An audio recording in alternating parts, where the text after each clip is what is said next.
all right, so let's get to it. So what I wanted to do is to approach this topic the best way I could. I started to think about, again, how do I make this specific? How do I show people that this is deeply rooted? Like, what we're seeing is a symptom of a bigger problem, even though the symptom is very gnarly, right? And it's horrific and hard to watch.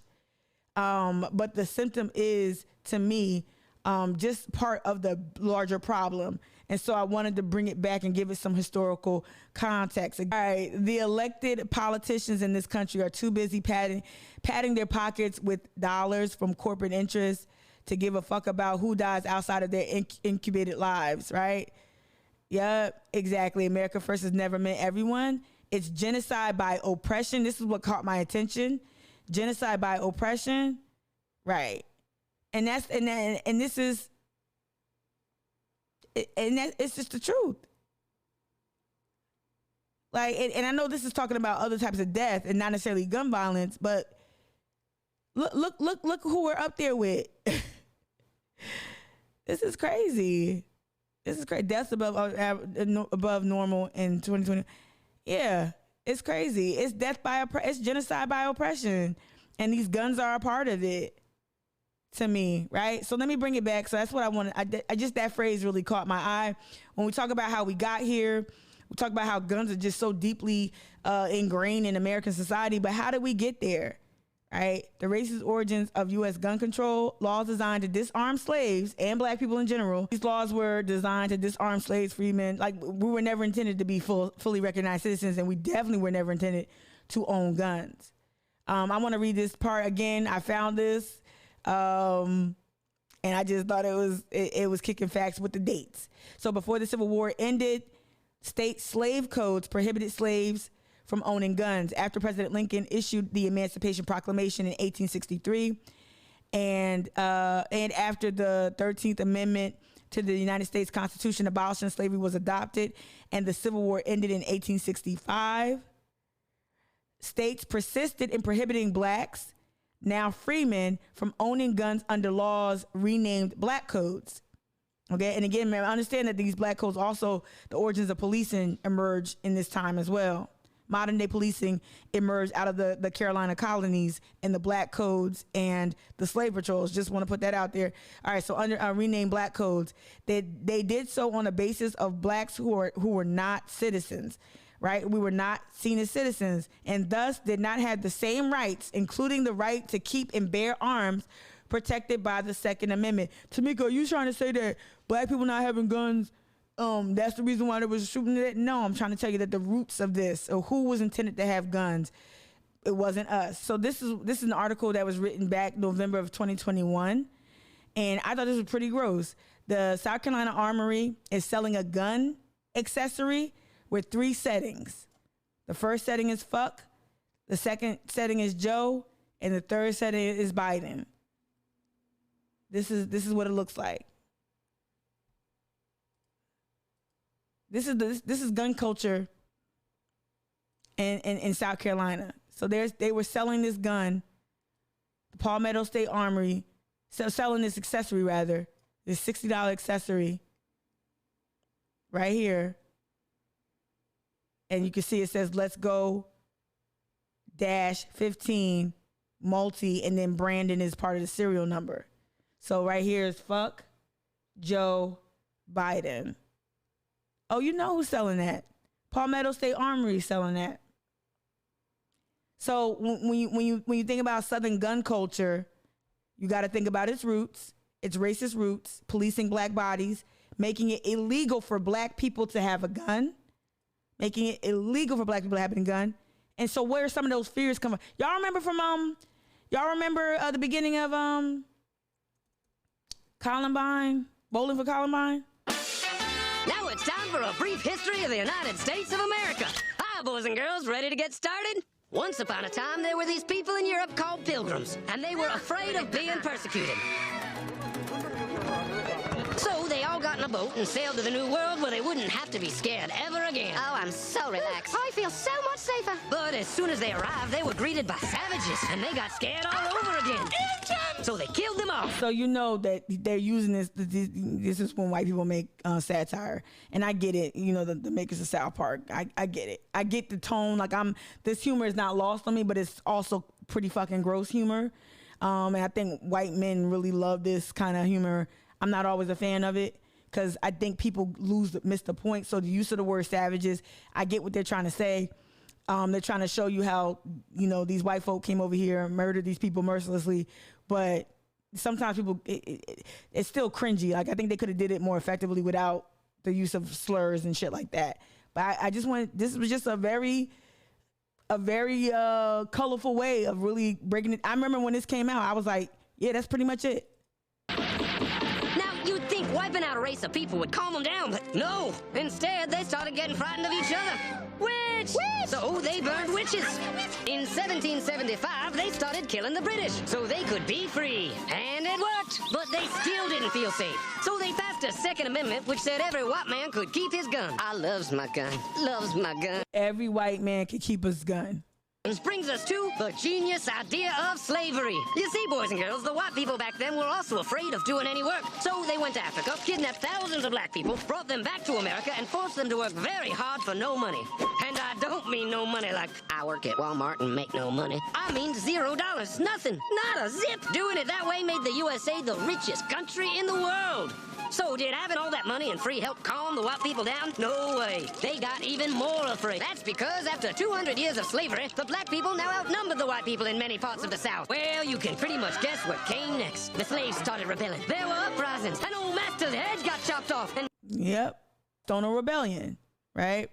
On Sunday, September, we're gonna go back to it. On Sunday, gotta give y'all the broccoli with the mac and cheese, with the Easy Mac. On Sunday, September 9th, 1739, the British colony of South Carolina was shaken by a slave uprising that culminated with the death of 60 people. Led by an Angolan named Jemmy, a band of 20 slaves organized a rebellion on the banks of the Stono River.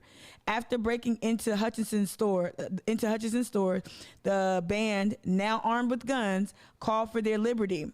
As they marched, overseers were killed, and reluctant slaves were forced to join the company. The band reached the Edisto River, where white colonists descended upon them, killing most of the rebels. The survivors were sold off to the West Indies, which is really, really harsh conditions, y'all. All right. The immediate factors that sparked the uprising remain in doubt. A malaria epidemic in Charlestown, which caused general confusion throughout South Carolina, may have influenced the timing of the rebellion. The recent 1739 passage of the Security Act by South Carolina, this is important, this right here, the recent, in that time, August of 1739, passage of the Security Act by the South Carolina Colony Assembly may have also played a role. The act required all white men to carry firearms to church on Sunday. Get the irony of that? Thus, the enslaved leaders of the rebellion knew their best chance for success would be during a time of church services when armed white males were away from the plantations. Let me get back here. When white people heard of this, they were freaking out and going, I want to live. Don't kill me, big black man. Well, just in the nick of time came Samuel Colt, who in 1836 invented the first weapon ever that could be fired over and over without having to reload. And all the Southern whites were like, yeehaw! But it was too late. The North soon won the Civil War and the slaves were freed. Yep, they were free now to go chop all the old masters' heads off. And everybody was like, oh no, we're gonna die. But the freed slaves took no revenge. They just wanted to live in peace. But you couldn't convince the white people of this. So they formed the Ku Klux Klan. And in 1871, the same year the Klan became an illegal terrorist organization, another group was founded, the National Rifle Association. Soon politicians passed one of the first gun laws, making it illegal for any black person to own one. It was a great year for America, the KKK and the NRA. Of course, they had nothing to do with each other, and this was just a coincidence. One group legally promoted responsible gun ownership, and the other group shot and lynched black people. And that's the way it was all the way to 1955, when a black woman broke the law by refusing to move to the back of the bus. White people just couldn't believe it. Huh? Why won't Shay move? What's going on? Man, all hell broke loose. Black people everywhere started demanding their rights, and white people had a major freaky fear meltdown, and they were all like, run away! Run away! And they did. They all ran fleeing to the suburbs where it was all white and safe and clean. And they went out and bought 250 million guns and put locks on the doors, alarms in the houses, and gates around the neighborhoods. And finally, they were all safe and secure and snug as a bug.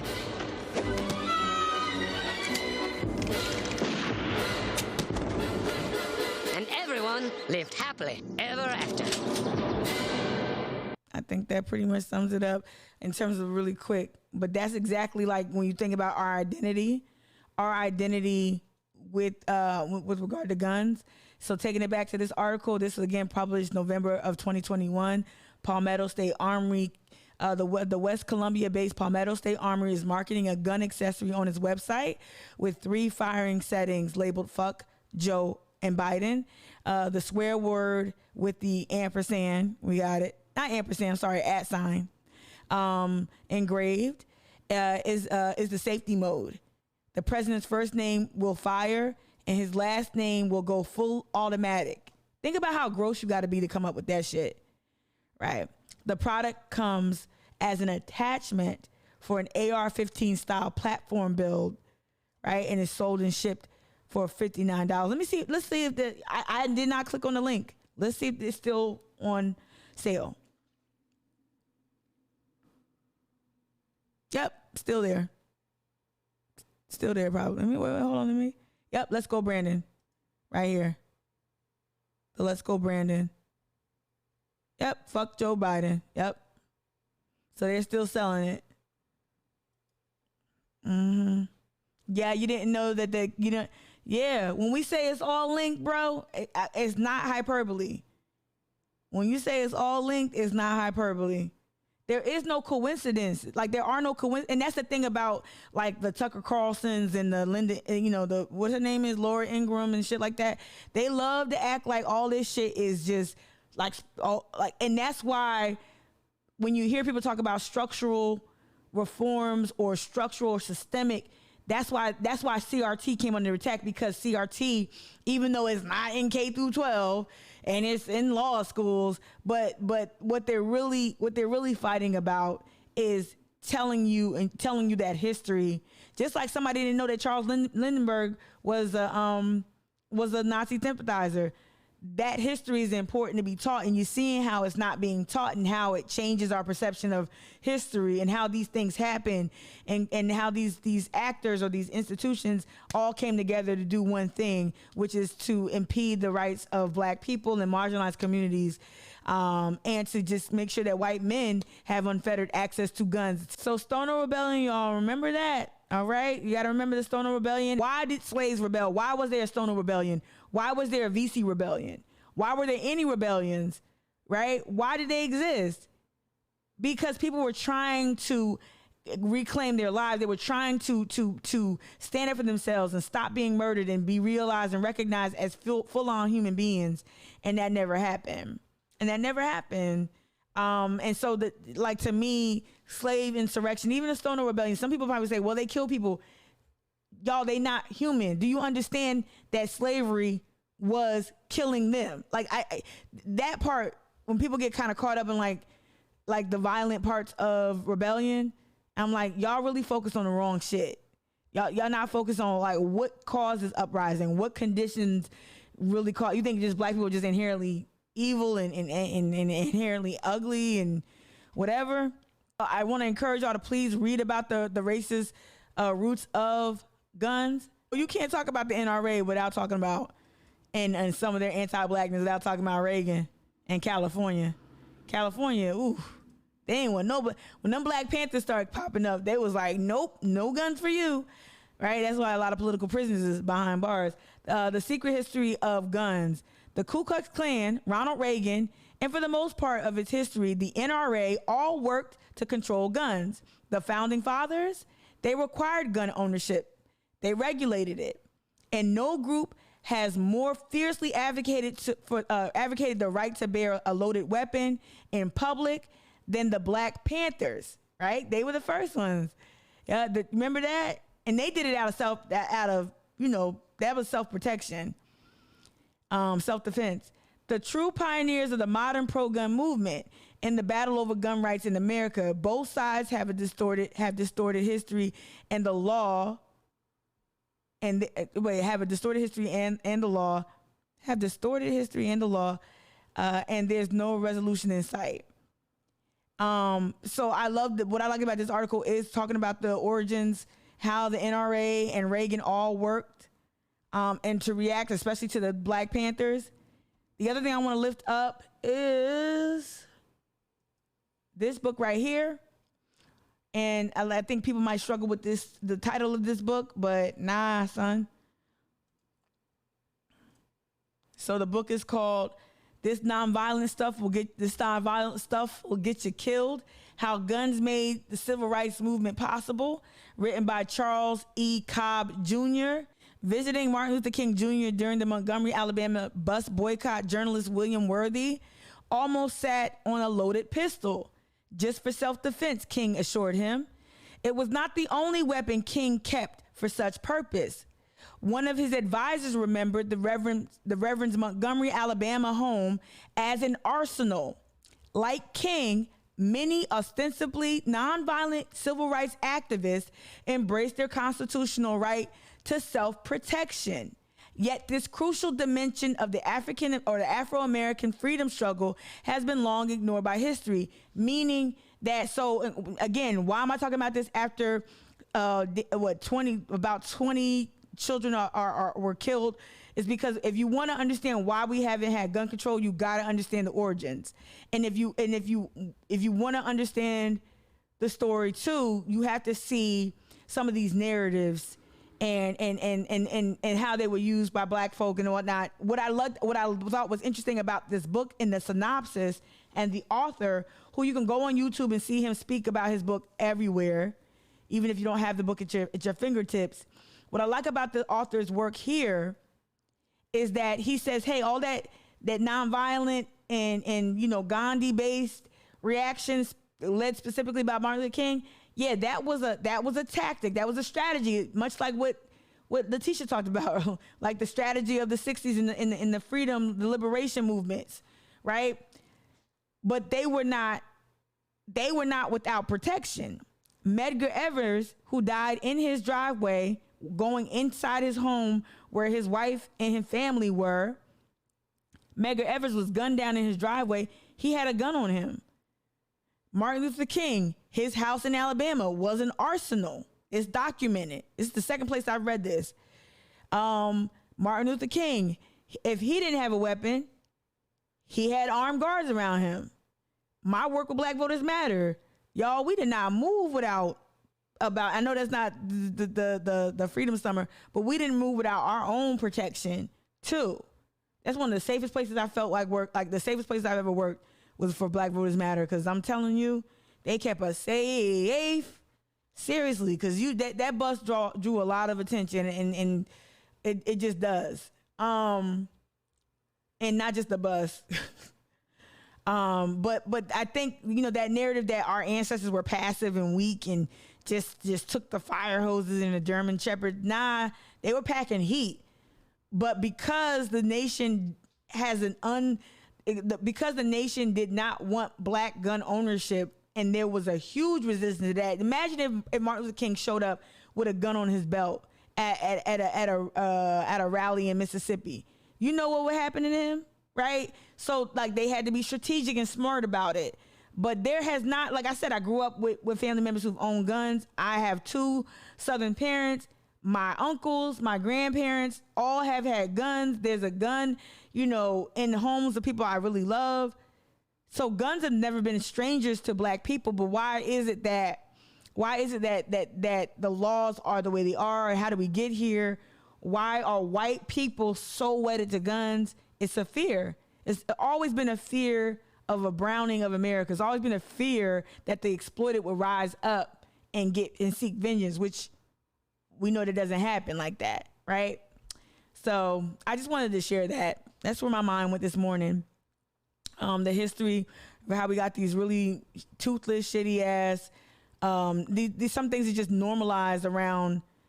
Some things have just been normalized, and they need not be normalized. Black men coming back from war, the Red Summer. Yeah, that's another. The Red Summer. What does that got to do with anything? Well, these black men came back with military training. They came back. If they didn't leave knowing how to work a gun, they came back knowing how to defend themselves and to fight wars. So what did they start doing when these black men came back in 1919 following World War I? They started killing black men. Y'all know what I'm talking about. The black man that had his eyes gouged out came home from war. Isaac Woodard, a book that I haven't read. Right. Yeah, he came back. Black veteran came back. Wanted to learn. Wanted to be able to relieve himself. The bus driver thought he was being disrespectful. He stood up for himself verbally. They stopped the bus down the road.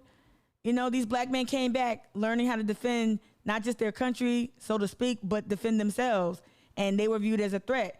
And so when we talk about like guns and why there's so many of them, and why it seems to be kind of goes down the racial lines, we got to think about our country's history with black people being able to defend themselves, and how black people who are armed, there's a disarming, a deliberate disarming of black people with guns. Philando Castile is one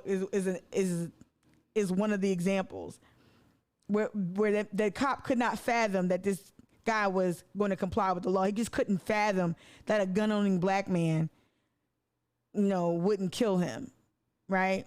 Yeah, I know Obi-Wan Kenobi. All right, well, I'm gonna end it there. Thank y'all for listening.